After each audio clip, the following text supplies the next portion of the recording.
Mental health matters, and that all athletes, we go through a lot in our life. This morning, the quad god, Ilia Malinin, giving voice to the pressure many top American athletes face in these Winter Olympics. The expectation that if you don't medal, it's a bust. Everything we have to do has to look so easy, so effortless, so perfect. So it's a really big toll for us mentally, especially. Malinin knows a thing or two about pressure. He came into these games widely regarded as the greatest figure skater in the world. And in the first weekend in Milan, he showed why.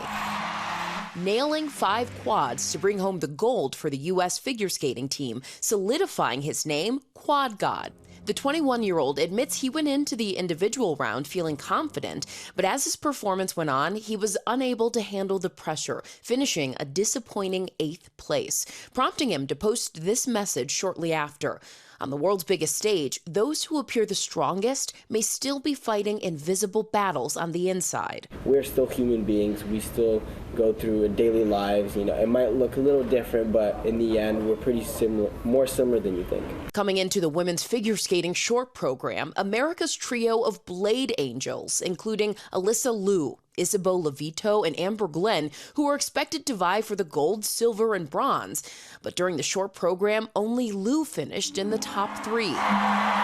Glenn wowed the crowd with her triple axel, but later turned her much easier triple loop into a double, earning her 0 points. She slipped to 13th. Coming off the ice, she could be heard saying, "I had it," while her face swelled with tears. Knowing she still has the long program ahead, she reposted this picture with the words, "The world has ended for me many times, and yet tomorrow still comes. Keep going."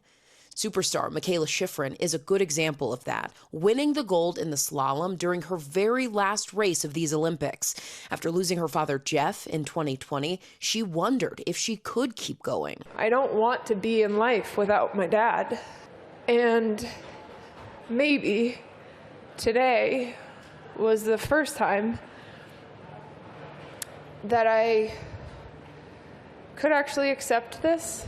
As for Malinin, he's planning to show off his love for the sport in a casual exhibition this Saturday before the close of the games. He tells us he's found solace from other athletes who understand his position. I talked to Tom Brady. He gave me such a wonderful motivation speech, how it really just doesn't reflect how you start, it's how you finish. And of course, Simone Biles, she's gone through a really similar experience to what I had. So she really just told me that, you know, this is what it is. You can't look back on it too much or else it can affect you. And a big thanks to our Marcus Moore, who had that great conversation with Ilia Malinin in Milan.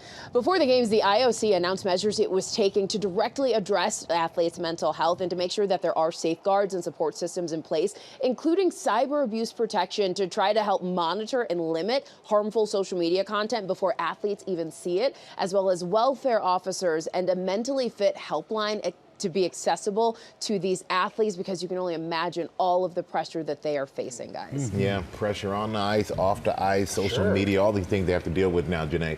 Appreciate you for bringing that to us.